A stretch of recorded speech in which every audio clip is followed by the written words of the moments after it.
네, 제가 이제 이 교회에 와서 말씀을 전하면서 되게 좀 순전하고 좋은 교회구나 그런 생각이 들었습니다.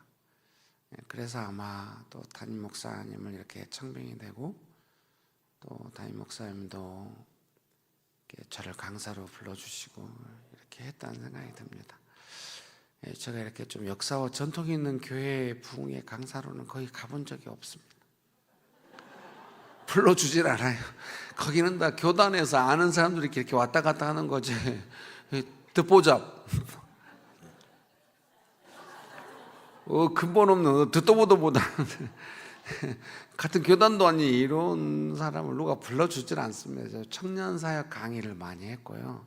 나이가 드니까 이제 청년들하고 안 맞잖아요. 사실 인생이 좀 꼬였어요. 청년들하고는 제가 나이가 먹어서 안 맞고 어른들하고도 안 맞고 갈 데가 없어요. 그랬어요. 그러니까 이제 목사님이 저를 부를 때부터 느낌이 좀 그랬죠. 어떤 교회길래 나를 부를까. 근데 가면 또 내가 잘할 수 있을까 했는데, 사랑하는 성도님 여러분께서 다들 좀 말씀 계속 그렇게 하시는 것 같아요. 좀 뭔가 다르다고. 뭔지는 모르지만 되게 좋다고 막 이러면서 저를 격려해 주셔가지고 제가 그런 생각이 들었어요. 그냥 오늘 되게 이 교회가 순전하고 그 생명이 풍성하기 때문에 살라고 담임 목사님을 청빙하셨구나 그런 생각이 들어요. 다른 어떤 정치적인 요소나 그런 거보다 하나님 앞에 순전한 사람, 우리가 아는 후임 목회자 중에 가장 순전한 사람을 뽑자 아마 이렇게 하신 것 같아요. 그거 자체가 너무 큰 하나님 보시기에 축복이라는 생각이 듭니다. 하나님이 그 모든 과정을 보셨을 거 아닙니까? 보시고 이 교회와 성도님들을 축복하셔야겠다 이렇게 아마 결정하지 않으셨을까 그런 생각을 듭니다. 그래서 사랑하는 성도님 여러분, 지금까지도 교회를 얼마나 사랑하시는지 느껴집니다. 그 순전함 그대로 교회를 사랑하시고 성도님끼리 서로 사랑하시고 목사님 사랑하시고 그렇게 살아가시기를 주님의 이름으로 축복합니다. 저도 막 교회에서 이제 한참 동안 제가 혼자 청소했거든요. 예배당이 조그매가지고 금방 해오라 1시간이면 해요. 근데 청소할 때마다 제가 그냥 하진 않아요. 청소하고 나서 사진을 찍어가지고 성도님들한테 다 보내요. 제가 청소했다는 걸 자랑하려고 하는 건 아니고요. 청소는 즐겁습니다. 섬기는 건 언제나 즐거운 것 같아요. 사람들이 교회 와서 일하면 지친다고 생각하니까 그게 아니라고. 청소할 때마다 마음이 깊어지고 너무 은혜스럽고 좋습니다 했더니 성도님들 그 영향을 받았는데 요즘 예배 끝나고 함께 청소하고 가거든요. 다들 너무 즐거워요. 청소할 때 우리가 찬양하면서 막 주를 찾는 모든 자들이 주로 말미암아 막 찬양 박수치하면서 즐겁게 청소하고 즐겁게 또 집에 가고 그걸 가리키고 싶었거든요. 근데 좀 아쉬운 거 제가 혼자 청소 몇 년 동안 했을 때죠. 청소하면은 제가 저절로 기도가 나와요. 하나님 제 자식들을 좀 도와주세요. 우리 아들이 강남대 편집시험 볼 때도 그날 청소하는 날이었거든요. 혼자 청소하면서 우리 아들을 좀 불쌍히 여겨주세요 했는데 합격하더라고요. 좀 너무 기복적인가도 몰라요. 아니 뭐 전혀 안 그렇게 생긴 것 같이 하면서 또 실제로 근데 그런 건 어쩌는지 모르겠는데 교회를 제가 조건을 뭐 청소했다고 뭐 유세 부리고 이러지는 않잖아요. 언제나 제가 성실하게 하는데 마음에 저절로 일어나요. 교회를 섬길 때마다 하나님 제 후손들을 축복해 달라고. 사랑하는 성도님 여러분, 뭐 대단한 일 안 해도 될 것 같아요. 떨어진 휴지 하나만 주셔도 교회를 좋은 마음으로 하시면은 계속해서 축복이 있을 줄 믿습니다. 그렇게 살아가게 되시기를 주님의 이름으로 축복합니다.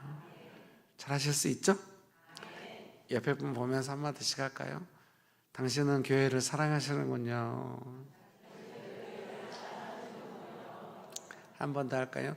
교회도 당신을 사랑합니다. 네. 그런 은혜가 신앙생활 하시는 은혜 가득하게 되시기를 주님의 이름으로 축복합니다. 본래 오늘은 이제 마지막은 고난 중에 고난에 대해서 설교를 하려고 했어요. 근데 목사님과 교제할 때마다 그 20년 전에 제가 목사님 설교했는데 성령에 대해서 설교한 걸 듣고 은혜를 많이 받았다고 계속 해가지고 아이고 이거 바꿔야 되나? 결국 제가 설득당해하고 바꿔버렸어요.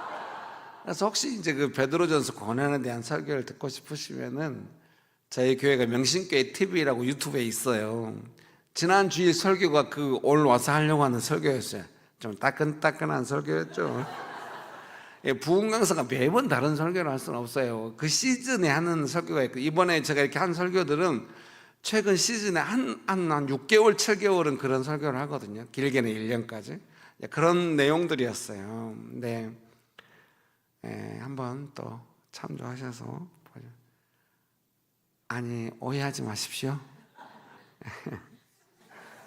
오늘은 그래서 목사님이 따뜻하게 권면해 주신 줄 믿고, 너무 오래전에 했던 설교들이라 기억이 날지 모르겠었는데 성령 하나님을 의지하면서 한번 해보겠습니다.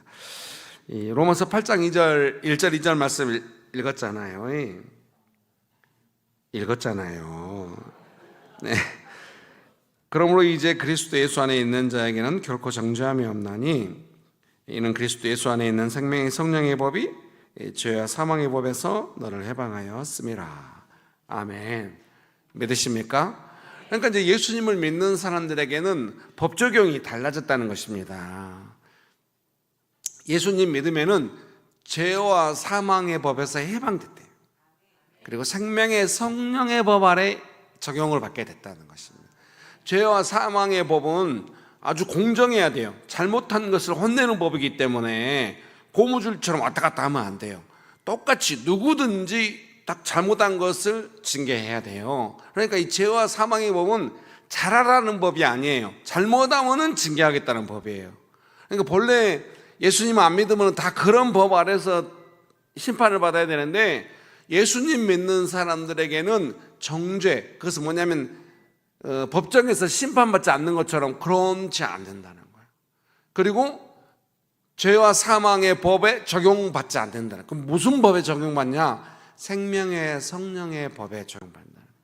제가 목사 안수 받을 때 이제 교단의 총무 목사님이 그 미국에서 본인이 그 운전면허 딸 때 이야기를 해주더라고요. 미국의 운전면허 따는 그 시험은 떨어뜨리려는 시험이 아니라 붙이려는 시험이더라고. 그래서 자기가 처음에 봐서 떨어졌대요. 그랬더니 그 감독관이 와가지고 당신이 여기서 실수를 해가지고 점수를 까먹어가지고 떨어졌으니까 다음번에 볼 때는 이 부분을 신경 써고 하라고. 그래서 그대로 신경 썼고 그날 오후에 시험 받고 붙어버렸대요. 그 우리한테 이제 하는 말은, 이제 목사고시는 붙이려는 시험이다. 그 순수한 건 좋은데 유머가 안 통하니까 힘드네요. 너무 목사 후보에서 늘 떨지 마라. 이거는 합격시키려는 시험이니까 너무 떨어질까 두려워하지 말고 즐겁게 감당해라. 뭐 이런 격려였던 것 같습니다. 되게 인상적이었어요. 맞아요. 하나님 나라의 생명의 성령의 법은 심판하거나 정죄하는 그런 법이 아니라 생명의 법, 살려주는 법이에요. 살려주는. 여러분 믿으십니까? 제가 제 막둥이랑 같이 공부할 때 아내는 초등학교 선생님 출신이라 항상 애한테 이거 뭐야? 하고 물어보면서 해요. 저는 뭐 물론 교사 자격증은 있긴 있어요. 근데 인문대 철학과 나와가지고 교직 이수해가지고 뭐 사범대 가서 엄청 구사리 구박받으면서 어떻게 자격증 땄는데 아내는 뭐 현직 교사를 했으니까요. 이제 결혼하면서는 그만뒀지만 제가 아내를 가르쳐 버렸어요. 애한테 그거 물어보지 말라고, 못하게 물어보냐고, 애한테 친절하게 설명하라고. 아내는 아주 답답해. 네가 교육을 아냐 뭐 이런 표정. 제가 아들하고 영어 공부할 때는 물어보는 건 거의 없어요. 막 친절하게 설명해주고 나중에 이제 단원 평가 같은 거 있잖아요. 풀다가 모르겠잖아. 앞에 보고 풀어. 이렇게 해줘요. 그래도 애는 막 긴장해요. 틀렸다고. 전혀. 이 공부는 너를 틀렸는 거 뭐 알아맞추게 사는 게 아니야. 네가 하나라도 더 알게 도와주려고 하는 공부니까 전혀 긴장할 필요가 없어. 아빠는 항상 널 도와줄게. 제가 어떤 것을 말씀드리고 싶냐면요, 생명의 성령의 법 아래에 있다고 하는 것이 일상의 삶에 적용돼야 되겠죠. 아니, 성경은 누누이 죄와 사망의 법에서 해방되어 생명의 성령의 법을 살려주는 생명법 아래에 있다고 하는데 내 일상은 다 죄와 사망의 법이에요. 내 관점, 그러면 안 되겠죠. 내 일상의 삶도 뭔가를 바라볼 때 생명의 법으로, 이거를 교회 안에서 적용하느라고 상당히 좀 고생했습니다. 성도님들이 다 교회 와가지고 그 죄와 사망의 법으로 잘못하면 이슈가 돼. 그러면 안 된다고. 언제든지 실수해야 되고 잘못해도 되고. 아니, 우리는 뭐 교회 와서 뭐 하나도 하는 거 격려해 주려고 왔지, 누구 뭐 이러려고 온 것이 아니라고. 우리는 생명의 성령의 법 아래에 있다고 그랬더니 난리예요. 마음대로 해버려. 그래도 제가 아무 말도 안 해요. 왜? 생명의 성령의 법 아래에 있다는 것을 훼손시키면 안 되니까. 저부터, 제가 제일 실수할 염려가 많잖아요. 저를 눈치 보게 하면 안 되니까. 옛날에는 많이 그렇게 했죠. 근데 지금 어쩐가는 모르겠어요. 제가 말한 거를 다 믿지 마세요. 설교 마지막 날 이렇게 하면 어떻게 하자는 거예요? 저희 성도님들이 검증해 줘야 맞는 말이겠죠. 옛날에는 좀 교회 방향에 맞춰서 이렇게 해주세요 이렇게 부탁드렸는데 요즘은 거의 안 해요. 제가 항상 적용하려고 해요. 우리는 생명의 법 아래에 있다. 살려주는 법 아래에 있다. 그래서 그것이 성령의 법이라는 거예요. 그러니까 성령님은 어떤 분이라는 거예요? 우리를 살려주는 분이에요. 생명의 성령. 날마다 생명을 부어주시고. 그러니까 여러분이 언제 성령님을 소멸할 가망이 높냐면, 내 마음이 믿음이 연약해지고 현실의 어려움에 가득 붙잡혀가지고 마음이 사망같이 되면은 생명이 사라져. 그러니까 언제나 내 마음이 복잡하고 사망이 와가지고 근심이 생길 때마다 성령님께 도와달라고 기도를 해야겠죠. 내 마음을 어떤 사망의 권세도 어떻게 할 수 없는 어려운 중에도, 마음이 막 힘들죠. 어려우면 당연하죠. 근데 그때도 쉽게 무너지지 않고 어려울 때는 견디면은 물러갑니다. 인내를 이루게 돼요. 그러면은 또 마음 씀씀이에서 그 생명이 나오거든요. 제가 볼 때 이 교회는 그런 그 소박하고 순수한 생명이 가득한 교회네. 서로 사랑하고. 여러분 축복합니다. 부산 시내에서 생명의 생수를 한 잔 마시자 이런 교회가 많겠죠. 근데 그 중에서도 동강 성결교회는 생명이 풍성함으로 사람들이 그 생명을 얻으려고 올 것입니다. 사람은 생명을 찾게 돼 있어요. 식물이 햇빛 향하여 가듯이 사람은 생명을 찾게 돼 있습니다. 제가 교회를 길에서 개척하고 맨날 돌아다니고 명동에서 모일 때는 매주 장소가 바뀌고, 그래서 성도님들 연락 와요. 이번 주 어디서 모이나요? 어디로 갔어요? 이제 비가 와가지고 이리 옮겼어요. 이쪽으로 오세요. 막 이러고 막. 그래도 사람들이 올 때 제가 어떤 목회자로 생각을 했냐면, 내가 뭐 얼마나 부흥시킬지, 얼마나 사람들이 올지 모르지만 좌우간 한 명이든 두 명이든 우리는 예수님 안에서 예수님 주신 생명을 지킨다. 우리는 생명으로 같이 있는다. 그런 거를 애를 썼던 것 같습니다. 사랑하는 성도님, 생명이 제일 강해요. 사망이 막 파도처럼 오는 것 같아도 생명이 이깁니다. 믿으십니까? 그런 은혜가 가득하게 되시기를 주님의 이름으로 축복합니다. 그래서 그 로마서 8장 14절, 로마서 8장 14절부터 17절까지 같이 한번 읽어볼까요? 로마서 8장 14절에서 17절입니다.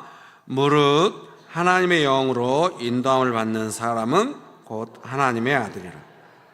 너희는 다시 무서워하는 종의 영을 받지 아니하고 양자의 영을 받았으므로 우리가 아빠 아버지라고 부르짖느니라.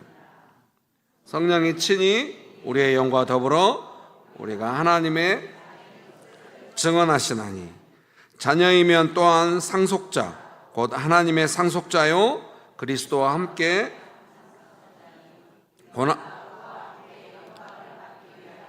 고난도 함께 받아요. 아멘. 그래서 이제 생명의 성령의 법 아래서 이제 이렇게 정죄받지 않고 살아가는 사람의 특징에 대해서 계속 로마서 8장에 설명을 하는데요. 14절에 무릇 하나님의 영으로 인도함을 받는 사람은 곧 하나님의 아들이라. 여러분 믿으십니까? 그래서 이제 생명의 성령의 법 아래서 이제 심판받지 않고 이렇게 법정에서 정죄하듯이 이렇게 예수님 믿으면서 설사 자기가 잘못했다고 해도 하나님 앞에 나가서 법정에 있는 죄인처럼 이러면 안 돼요. 제가 부모로서 저희 자식들을 대할 때 애들이 어느 순간 저를 재판장처럼 대할 때가 있어요. 잘못한 것을 감추고 거리를 두려고 너무너무 마음이 아팠어요. 네. 지금은 잘 안 그러려고 해요. 우리 큰아이가 제가 막 이제 저는 아이와 함께 잘 있었지만 또 얘가 답답하니까 막 가리키고 이랬겠잖아요. 아이 안에 상처가 있겠잖아요. 지금도 막 이렇게 즐겁게 하다가도 자기가 원치 않는 때 제가 갑자기 전화를 하거나 이러면 무슨 일이시죠? 막 이래. 마치 남대하듯이. 뭐 옥장이 무너지는 마음이 아니야 아빠가 너한테 돈 보내주려고 용돈으로 부족한 가끔 제가 10,000원씩 보내주면 애들이 엄청 좋아하거든요. 점심 사 먹을 때 보태 써라 막 하나님 앞에서 우리는 재판장 앞에 있는 죄인이 아니라 아버지 앞에 있는 자녀예요. 아버지께서는 자녀를 부드럽게 이렇게 교정하고 싶은 것이지 뒤지게 때려부었고 죽여버리겠다 이것이 아니에요. 그런 아버지는 없어. 만약에 아버지가 화를 못 이겨 그렇게 했다고 하면 평생 후회할 것입니다. 제가 젊은 부부들한테 평생 후회할 일 하면 안 된다고. 우리 큰아이가 이렇게 어렸을 때 막 하루 종일 많이 새벽마다 많이 울었어요. 제가 그때는 다른 아이가 울어도 막 너무 무섭고 막 이랬거든요. 예민하니까 그랬겠죠. 그때는 몰랐어요. 심리학을 배우면 어디다 써먹겠습니까? 근데 이제 그날 하루 종일 아프니까 이제 얘가 칭얼대니까 제가 좀 엉덩이도 몇 대 때리고 좀 혼냈어요. 근데 그날 밤에 처음으로 쓰러졌어요. 열성경련이라고. 평생 그 죄책감으로부터 자유롭지가 못해. 지금도 이번에도 아이가 뇌파 검사하면서 이제 이렇게 했는데 약을 안 먹고 이제 1박 2일 동안 보호자가 옆에 있으면 제가 수요기도에 끝나가서 아내랑 바톤 터치하고 밤새 같이 있었거든요. 아침에 화장실 갔는데 소리 지르면서 쓰러졌어요. 화장실 응급벨 누르고 화장실 가봤더니 벽에다 머리 찍고 이렇게 소변 보다가 쓰러져 있어요. 제가 얼른 안고 누워가지고 바지 올리고 간호사들 여러 명이 왔는데 다 젊어가지고 어떻게 할지도 몰라. 제가 아들 안고 아들아 괜찮아 걱정하지 마 괜찮았더니 점점 눈이 돌아오더라고요. 그러면서 저는 아버지가 되는 거죠. 사랑하는 성도님 여러분, 생명의 영이신 성령께서 우리를 인도하셔서 하나님 아버지의 자녀가 되게 하십니다. 그래서 성령께서 우리한테 계속 가르쳐 주시는 게 뭐겠어요? 두려워하지 마라. 하나님은 나를 도와주신다. 설사 네가 실수하고 연약해도 도움받을 수 있다. 재판장 앞에 있는 것처럼 최대한 죄는 감추고 드러나면 어쩔 수 없이 인정하고 이렇게 사는 게 아니다. 이거를 계속해서 성령께서 우리에게 먼저 마음은 닫아서는 안 됩니다. 언제나 하나님은 나의 좋은 아버지다 믿고 나아가면 성령께서 우리의 마음을 많이 만져주십니다. 삶에 어려운 일이 와도 뭐야 이것이 징계 아니요? 그러면은 징계같이 느껴져. 그것은 속아본 것입니다. 저는 저희 교회 성도님들도 뭔가 일이 안 됐을 때 제가 이렇게 실수했더니 하나님께 혼났다고 하면 거의 그 말을 제가 안 받아들입니다. 그럴 리는 없을 것이라고. 막 옛날에 많이 그러잖아요. 아침에 버스 급해가지고 막 버스 타고 빨리 학교 가려고 그러니 버스가 눈앞에서 가보네. 그러면 묵상이 돼. 어째 버스가 가버렸을까? 하나님이 보내셔버렸구만. 어째 보내버렸지? 내가 어제 주일학교 안 갔다고 보내버렸구만. 뭐 이런 식으로 크게 그만 하나님께서 너 주일날 그거 안 섬겼지? 너 내일 아침에 버스 놓친다. 이게 어떻게 이해가, 십자가 지신 예수님이 그런 분이라고는 도무지 생각할 수 없습니다. 예수님이 나를 위하여 피 흘려 죽으셨다고 하는 것이 측량할 수 없는 사랑인가. 우리 마음대로 살아서는 안 됩니다. 우리 마음대로 안 사는 것이 뭐 때문에 가능한가? 왔다 조심해야 돼. 그렇게 갖고는 안 돼요. 그런 방향으로 또 마음대로 가버려요. 자식이 지 마음대로 안 사는 자식들은 어떤 자식들이냐면 엄마 아빠의 사랑받은 자식이.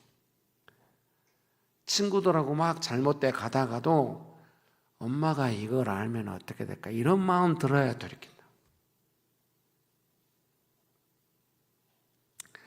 여러분, 지금보다 하나님의 사랑 훨씬 많이 받아야 여러분 자유로워지실 겁니다. 이제까지 받은 것은 시작에 불과해. 아니, 제가 무엇을 안다고 이렇게 말하겠어요. 하나님의 사랑 많이 받으셨겠죠. 그러니까 이렇게 훌륭한 교회가 됐겠죠. 그러나 여러분, 한량없는, 제가 9살 때부터 교회 다녔고 21살 때 예수님이 인격적으로 만나서 지금 50대 후반이 됐습니다. 갈수록 하나님의 사랑이 좋은 겁니다. 눈물이 왈칵 쏟아지려고. 기라, 나는 너를 사랑한다. 걱정하지 마라. 언제나 너를 도와줄게. 그러니까 제가 조금만 어려운 일이 생겨 마음이 어려우면 즉각 하나님께 도와달라고 막 매달리고, 제가 어떻게 합니까? 하나님 도와달라고. 그렇게 하나님을 의지하는 마음 막 못생기게 막 방해해서, 방해는 빨리 물러가라고, 네가 못한 뒤에 막냐고, 하나님은 좋으신 나의 아버지라고 막 선포하면서 기도. 여러분 축복합니다. 14절에 무릇 하나님의 영으로 인도함을 받는 사람은 곧 하나님의 아들이라. 예수님 믿고 생명의 성령의 법 아래서 성령님의 인도하심을 받는 사람은 하나님의 아들이라는 것입니다. 그러니까 여러분, 예수님 믿고 하나님의 자녀가 되었다는 걸 믿으시죠? 하나님의 자녀가 되었다는 중요한 내용이 있는데, 그것은 뭐냐면 성령께서 우리를 인도해 가신다. 믿으십니까? 우리의 마음을 만져주시고 역사하시는, 믿습니까? 그 15절에 보시면 너희는 다시 무서워하는 종의 영을 받지 아니하고 양자의 영을 받았으므로 우리가 아빠 아버지라고 부르짖느니라. 아멘. 무서워하는 영을 받은 게 아니에요. 양자의 영, Spirit of Adoption. 예수님은 독생자 예수 그리스도, 이 독생자란 말은 영어로는 only son이에요. 하나님의 유일한 친아들. 예수님은 하나님의 아들이시고 우리는 예수님 믿고 adoption, 입양됐어요. 입양돼서 자녀가 됐습니다. 그래서 성령을 양자의 영이다, 이렇게 번역한 것입니다. 여러분 믿습니까? 그래서 우리가 예수님 믿고 성령님을 받아서 하나님을 아빠 아버지라고 한다. 옛날에 개혁 한글판에는 아바 아버지라고 번역되어 있었어요. 근데 개혁 개정으로 이렇게 번역을 하면서 아빠 아버지라고 번역했는데, 이 아빠라는 단어는 한국말이 아니라고 합니다. 아람어라고 해요. 그래서 영어 성경들도 음가 그대로 ABBA 이렇게 번역되어 있어요. 제가 헬라어도 겨우 읽는데 아람어를 어떻게 하겠습니까? 저도 배우고 들었습니다. 그래서 신기하게 한국말 발음하고 뜻이 비슷한 겁니다. 별로 안 신기하네요. 그래서 예수님 믿는 사람들은 성령께서 인도하셔서 무서워하는 영을 받지 아니하고 우리로 하나님의 자녀가 되게 하시는 성령을 받아서 하나님을 아빠 아버지라고 부르시는. 여러분 믿습니까? 그러니까 여러분이 하나님 아버지 할 때마다 그게 성령님의 역사하심이라는 걸 알 수가 있죠. 여러분 믿으십니까? 여러분 어느 때인가 하나님은 옛날부터 나의 아버지셨구나, 하나님 나를 사랑하시고, 이런 거 느낄 때가 있으시죠? 그때야말로 성령님의 역사하심이 강하다, 이렇게 느낄 수가 있겠죠. 네, 믿으십니까? 네, 16절입니다. 성령이 친히 우리의 영과 더불어 우리가 하나님의 자녀인 것을 증언하시나니. 그러니까 성령님은 계속 나는 잘못했으니까 하나님한테 혼나나? 버림받나? 그거 아니야. 하나님은 너의 아버지다. 이게 첫날 말씀드렸잖아요. 둘째의 아버지, 아버지의 기쁨. 둘째가 잘못하니까 성질내고 너는 내 자식 아니다고 호적에서 파봤나요? 우리 장모님은 제 아내한테 그렇게 하긴 했어요. 호적에서 빠진 않은 주민등록을 말소시켜버렸어요. 아내는 그때 연애할 때도 저보고 가서 그걸 복구시키라고 하더라고요. 나 진짜 힘들었어요. 그래서 제가 그 광주 동사무소 내려가고 그 서울에서 간사할 때 내려가서 제가 그걸 복구시켜, 그래야 교사 발령 받는다고 그래가지고요. 여러분 축복합니다. 성령께서 하시는 일은 뭐냐? 계속해서 우리가 하나님의 자녀 되었고 하나님은 우리의 아버지시라는 것을 계속해서 말씀해 주시죠. 여러분 믿으십니까? 17절 말씀, 자녀이면 또한 상속자 곧 하나님의 상속자요 그리스도와 함께한 상속자니 우리가 그와 함께 영광을 받기 위하여 고난도 함께 받아야 할 것이니라. 아멘. 믿으십니까? 그러니까 뭐예요? 하나님의 자녀로서 막 행복하게 살다가 삶의 고난이 다가오면 어때요? 더욱더 하나님과 함께 그 고난을 감당하면서 지나가는 거예요. 난데없이 고난이 많아지고 그러지는 않을 거예요. 안 믿는 사람이 고난이 더 많죠. 저 길에 나가서 물어봐요. 지나가는 사람 붙잡고 어떻게 인생이 즐거우셨나요? 뒤지게 혼날걸요. 네가 내 인생을 알아? 하고 자기 인생 이야기하면 다 책 3권씩은 나와요. 다 인생은 힘들다고 그래요. 그런데 예수님 믿는 사람도 힘들긴 한데 예수님 믿는 사람은 어때요?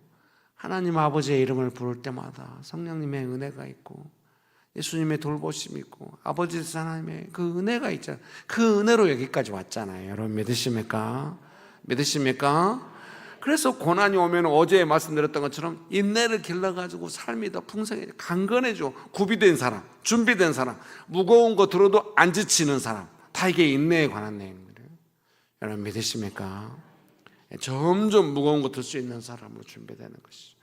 여러분 믿습니까? 네. 이와 비슷한 내용이 갈라디아서 4장에도 있어요. 갈라디아서 4장에 가기 전에 고린도 후서 한번 보겠습니다. 고린도 후서 1장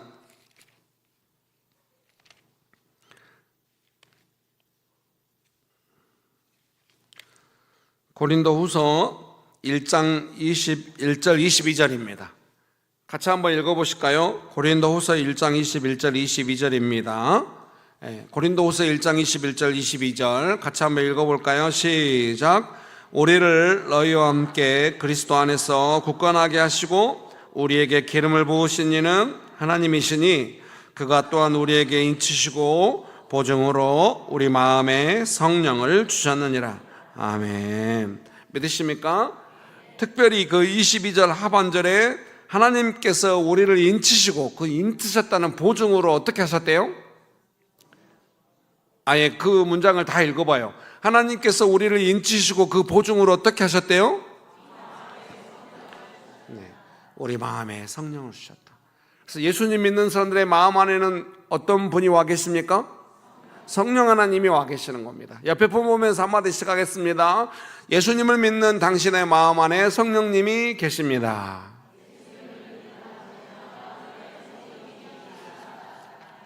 네, 믿으십니까? 네, 갈라디아서 4장입니다. 갈라디아서 4장 보겠습니다. 갈라디아서 4장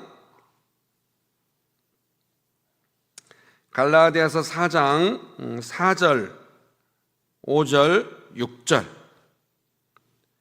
7절 이렇게 갈라디아서 4장 4절 5절 6절 7절 같이 한번 읽어볼까요? 시작. 때가 참에 하나님이 그 아들을 보내사 여자에게서 나게 하시고 율법 아래 있는 자들을 속량하시고 우리로 아들의 명분을 얻게 하려 하심이라. 너희가 아들이므로 하나님이 그 아들의 영을 우리 마음 가운데 보내사 아빠 아버지라 부르게 하셨느니라.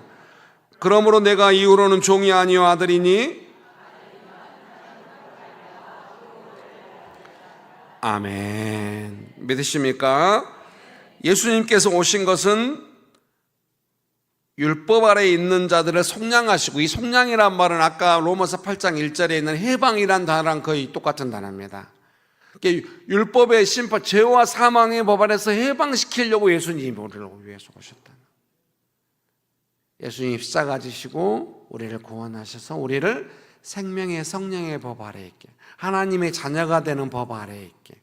그래서 예수님 믿는 사람들은 크게 바뀐 게 뭐냐면은 하나님이 재판장이 아니라 나의 아버지가 되신 거예요.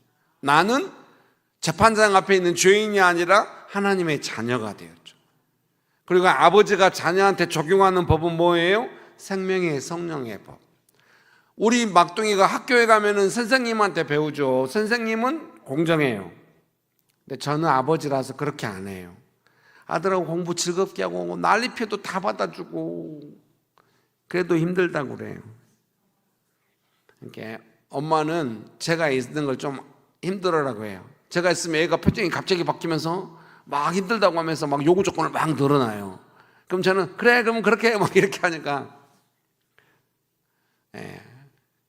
죄송합니다 여러분. 이제 우리는 다 절대 잊지 마세요. 하나님 아버지의 자녀가 되어서 하나님 아버지께서 우리를 생명의 성령의 법으로 우리를 인도해 가신다. 살려주는 법을. 여러분 믿습니까? 네. 그래서 6절에 너희가 아들이므로 하나님이 그 아들의 영을 우리 마음 가운데 보내사 아빠 아버지라 부르게 하셨느니라.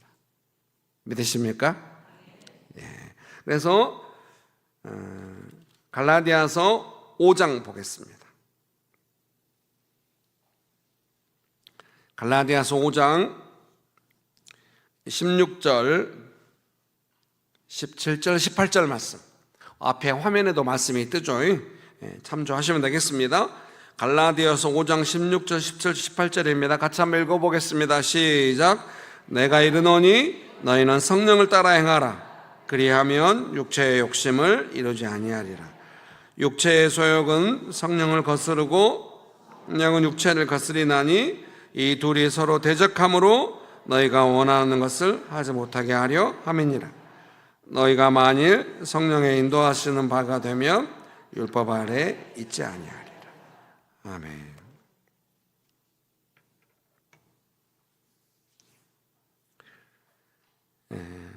성령을 따라 행하라. 그리하면 육체의 욕심을 이루지 아니하리라. 성령께서 예수님 믿는 우리의 마음 안에 거하시잖아요. 그리고 우리를 생명의 성령의 법으로 인도해 가시잖아요.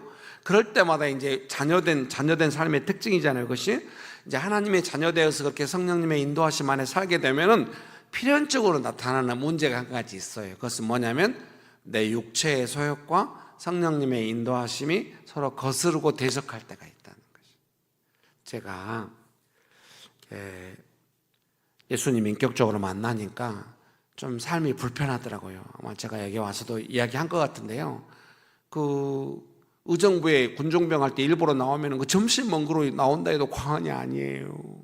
일보러 나오지만 저한테는 일보다 그 점심 짜장면 사 먹는 것이 더 큰일이야. 근데 그 짜장면 값을 헌금하라고 막 마음속에서 응답이 있으니까 너무 괴롭잖아요.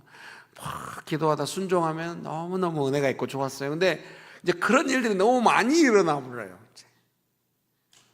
막 그때 한참 나타나는 특징 중에 하나는 길에 떨어져 있는 쓰레기를 막 줍고 제가 본래는 버리는데 그리고 자전거가 쓰러져 있으면 막 세워놓고 싶고 막 별나 제가 착해져 본 것입니다. 아유 인생이 피곤하더라고요.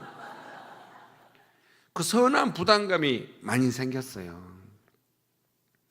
네, 특별히 그때부터 이제 좀 어려운 일들이 많이 생겼는데 제 욕심이라고 제 뜻이 있잖아요. 제 뜻과 성령님의 뜻이거든요.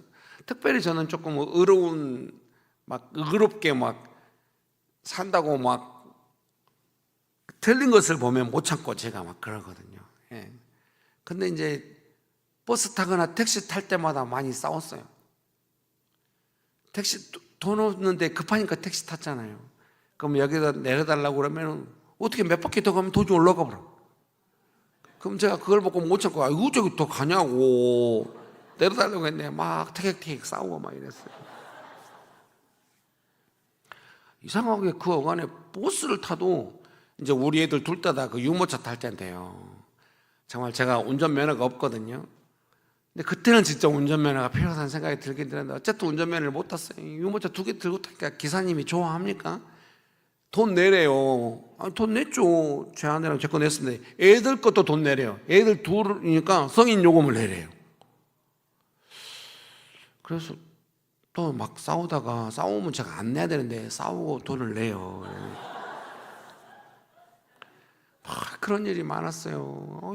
너무 힘든 거예요. 한 번에 이제 여의도에 있는 어떤 교회에 설교하러 가야 되는데 대방역에서 내려가지고 이제 버스 환승 제도가 그때 처음 생겼어요. 내려가지고 버스로 갈아타려고 딱 찍었거든요. 버스가 안 가요. 지금 설교 시간 얼마 안 남았는데 한참 기다리다가 기사님한테 물어봤어요. 어째 버스가 안 가냐고. 그랬더니 뭐 기름이 샌다든가 막 이러더라고요. 뭐라고 잠깐 했어요. 고장났다고. 그래. 아니 그러면 진작 말을 해야지. 지금 딱 찍고 내렸는데 100원이 떨어지더라고요. 그래서 기사님한테 말했어요. 100원 주라고.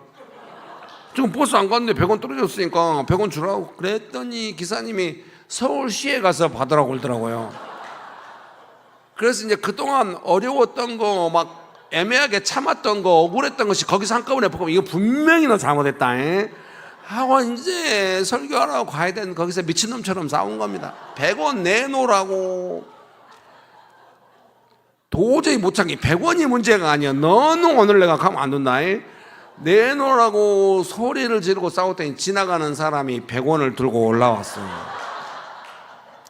싸우지 말라고. 이거 들고 빨리 가라고. 그 사람이 옆에서 듣고 있었나 봐요. 100원 때문에 싸우는구나 싶어.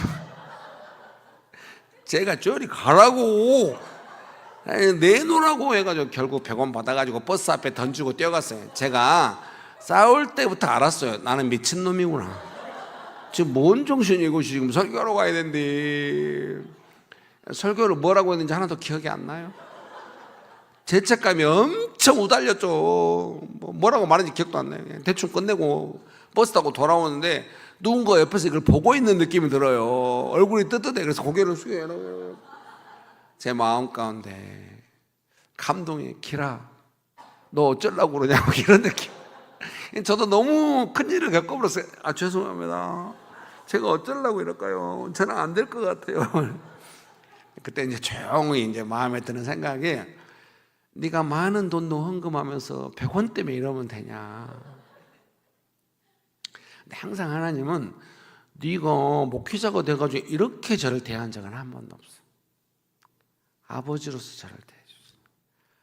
네가 많은 돈도 헌금하고 했는데 100원 때문에 이렇게 싸우면 안 된다. 앞으로 버스를 타거나 택시를 탔을 때 기사님이 돈을 달라고 하면 달라는 대로 줘라. 이제 저는 더 이상 순종 안 할 수는 없어요. 아무리 틀려도 제가 무시무시한 일을 겪어버렸잖아요. 알겠습니다. 그 다음부터 택시 탈 때는 돈을 더 들여온다고 나는 결정을 해버렸으니까 택시 기사님하고 친해져 버려요. 그 안에서. 제 마음의 태도가 그러니까 막 기도도 나와. 제가 내리는 곳에 손님이 있었으면 좋겠네요. 그러면서 막 기사님이 이해돼 버려. 아이고 한번 손님 태우고 3,000원 4,000원 이렇게 번다는 것이 얼마나 힘들까 막 이런. 제가 100원 때문에 그렇게 싸우던 놈이 나중에 기사님이 저한테 그러더라고요. 혹시 목회자냐고. 어떻게 하냐고. 목소리가 사람을 좀 이렇게 돌보는 그런 목소리라고. 그래서 속으로 좀 무서웠어요. 옛날에 싸울 때도 알지 않았을까?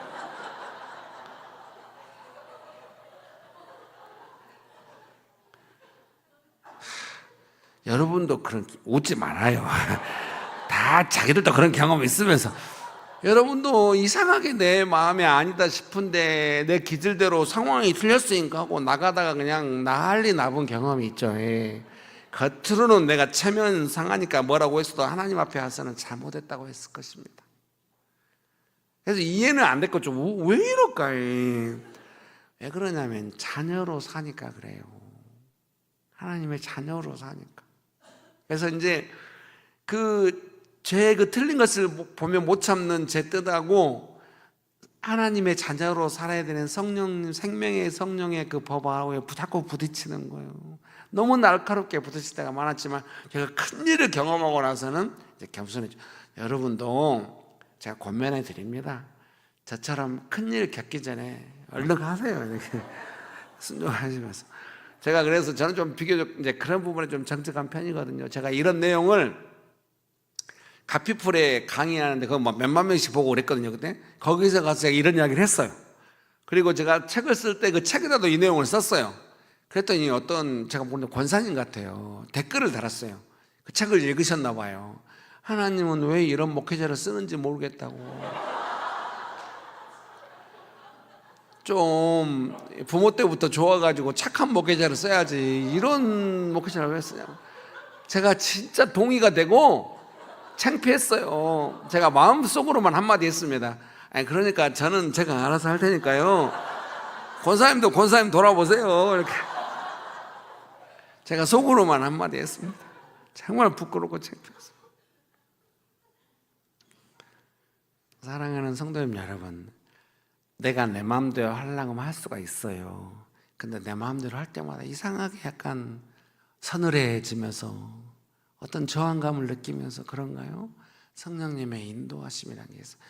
계속 내 마음대로 하면은 성령님의 인도하심이 되게 부드럽고 억지로 하는 법이 없거든요. 제가 교회 안에서 억지로 해야 되는 일은 거의 다 없애버렸어요. 생명의 성령의 법 아래에 있어야 되니까 하고 싶은 분들만 하라고 그랬더니 들쭉날쭉이에요. 하고 싶을 땐 하고 안 하고 싶으면 죽어도 안 해버려. 좋아요. 그래도 교회는 잘 굴러가요. 여러분 축복합니다. 제 안에 이미 누가 타다닥 일이 되고 뭐 이런 거 이미 내려놔 버렸어요. 우리는 은혜로 간다. 은혜 받으면.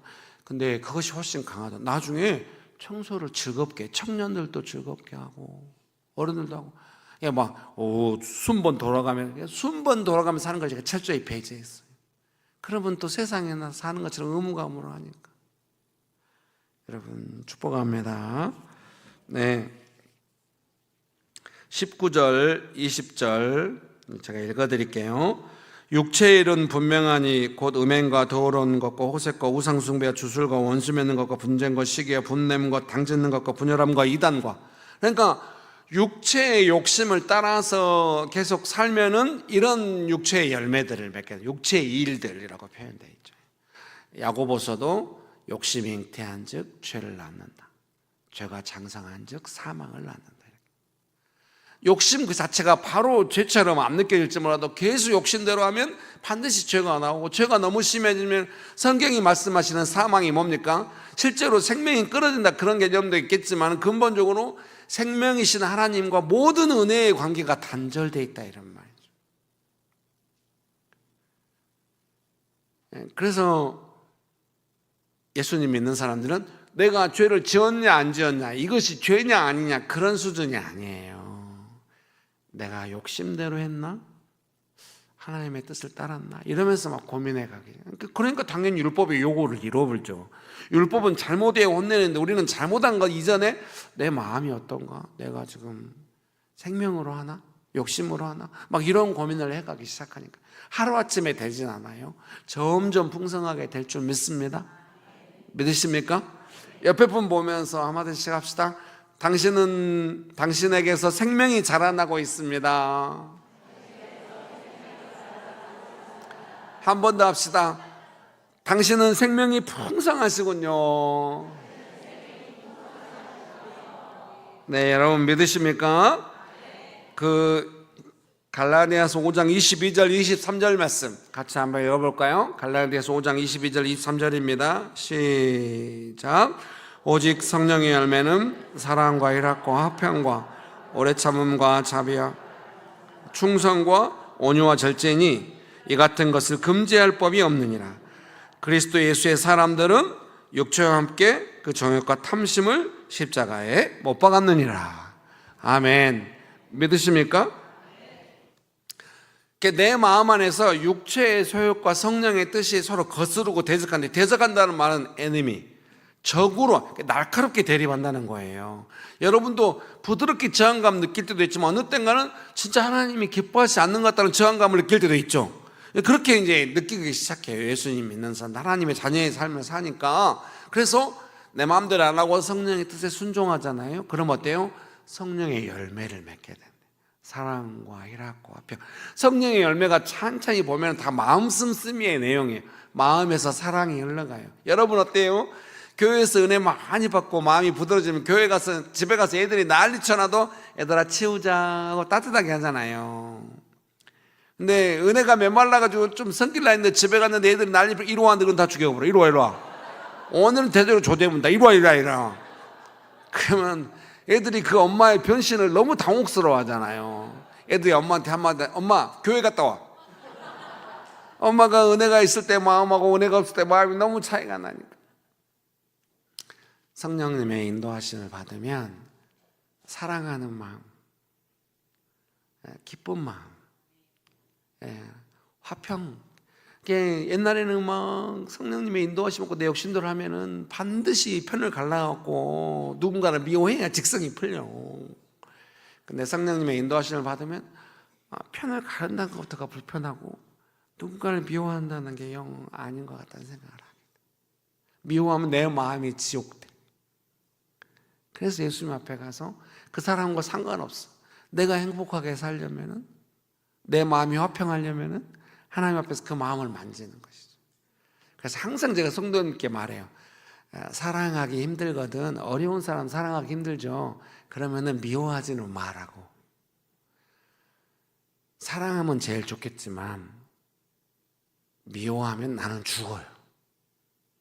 생명이 없어져. 미움 안에 어디 생명이야. 그러니까 안 미워해야 돼. 안 미워하려면 어떻게 해요? 미워하는 마음 회개하고 주님 도와달라고.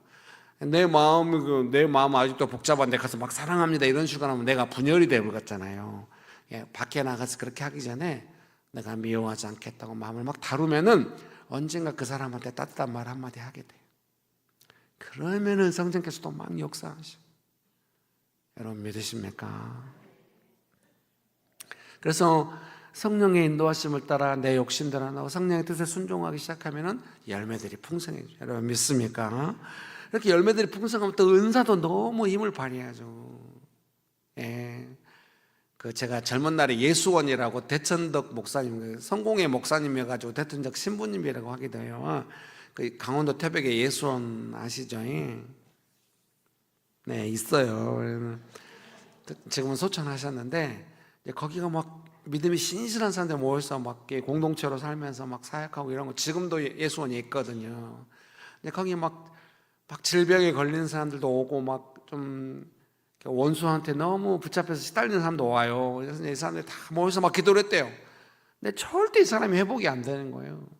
대천동 목사님이 오셔가지고 그 사람을 딱 안아주면서 하나님이 당신을 사랑합니다 했더니 그 사람이 자유로워졌대. 방해가 물러가고. 은사는 사랑을 타고 올라가요. 여러분 음식 잘 하시죠? 이번에 얼마나 음식 대접을 잘 받았는지 너무 감사합니다. 잘 받으면 안 되는가? 제가 어디 가서 같이 밥 먹는 걸 되게 힘들어요. 제가 제일 힘든 게 잘 모르는 사람하고 밥 먹는 거거든요. 그래서 강사로 가면 되게 힘들어요. 밥 먹자. 안 먹겠다. 내가 알아서 하겠다. 그러면은 이것이 예의가 아니라고 그래. 그래가지고 부흥회를 안 가게 된 특징도 있어요. 근데 이제 이 교회에서는 되게 저를 받아주시더라고요. 처음부터 물어보다 식사를 같이 하시겠습니까? 어떻게 하시겠습니까? 제가 전심 때 2번만 하면 좋겠다고 좀 이해해달라고 했더니 목사님 너무 착해. 그렇게 하시라고. 보통 교회는 안 그러거든요. 성도님들이 난리라고 빨리 같이 드셔야 된다고 막 이런. 네. 근데 그 음식보다 더 좋았던 건 뭐냐면은 너무 제 마음이 즐거웠다고요. 같이 2번의 식사 동안 섬기시는 분들. 그래서 그런 말 하잖아요. 화나서 음식 만들지 말라고 백종원 씨가 그러던데요. 유머가 안 맞아.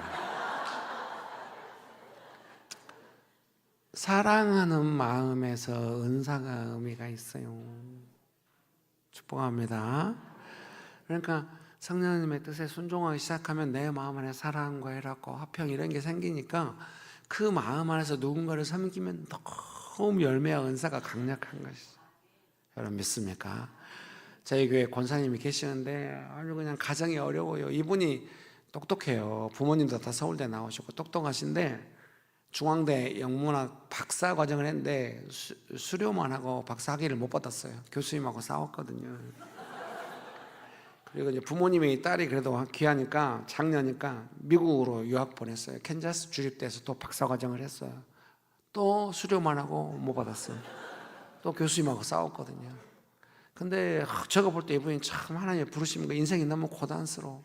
어머님은 파킨슨 이런 아버님은 평생 겉도시다가 막 자기 어려서 아버님이 다른 사람 분하고 있는 걸 봤대요. 그러니까 막 책임 안 지고 이렇게 하다가 지금 아프시고, 남동생도 우울증이야, 여동생도 우울증. 그 집에 우리 권사님만 지금 조금 온전하죠.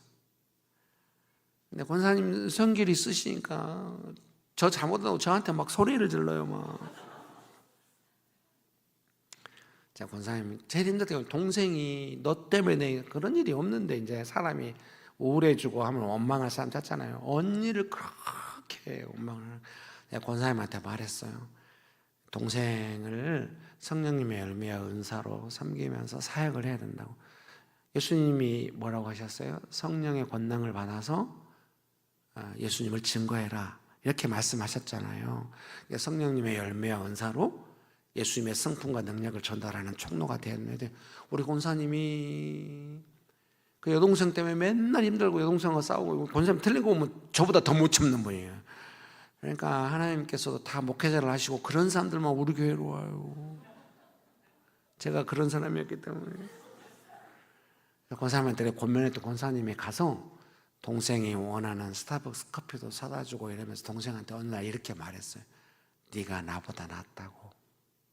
네가 엄마 섬기고 그랬던 것이 맞다고. 언니는 평생 공부하러 다니고 집안일 별로 신경 안 쓰고 부모의 지원을 받았는데 동생이 그런 상처가 있는, 그걸 또닥거려요. 동생이 많이 회복됐어. 지금 우리 권사님 맨날 집안일 신경 안, 지금 그 가정 안에 권사님 없으면 기쁠 일이에요. 늘 엄마랑 같이 예배드리고 엄마가 많이 회복돼가지고 우리 권사님 많이 의지해요. 아무리 사방으로 우겨쌈을 당해도 성령님의 열매와 은사는 강합니다. 우리 안에 거하시는 성령께서 주시는 마음으로 마음을 쓰고 말을 하고 작게 섬겨도 성령님께서 크게 역사하십니다. 믿으십니까? 내가 하는 거 너무 작게 보지 말아요. 성령님께서 들어쓰십니다. 오병이어 물고기 2마리 보리떡 5개였어도 예수님이 들어쓰시면 2만 명 이상이 먹습니다. 그렇게 하시는 것은 예수님의 일입니다. 우리가 할 것은 작은 순종이죠. 여러분 믿으십니까? 네, 같이 기도하시겠습니다. 이 시간에 같이 기도하실 때 무슨 찬양을 해야 하는지 잘 모르겠는데요, 아까 그 성령 하나님에 대한 찬양을 했었잖아요. 하나 해주세요. 반주해 주세요. 이 시간에 같이 기도하기 원하십니까? 기도하실 때 따라서 해볼까요? 성령 하나님, 저의 마음 안에 거하시는 줄 믿습니다. 믿으십니까? 다시 한번 해볼까요? 성령 하나님, 제 마음 가운데 거하시는 성령 하나님, 열매와 은사로 생명으로 저를 인도하여 주옵소서. 자기 이렇게 심장 가운데 두 손을 모으고 기도합시다. 기도하기 원하십니까? 저를 인도하여 주옵소서. 성령의 열매와 은사로 생명으로 인도하여 주옵소서. 기도하시겠습니다. 할리아발라날라 일리발라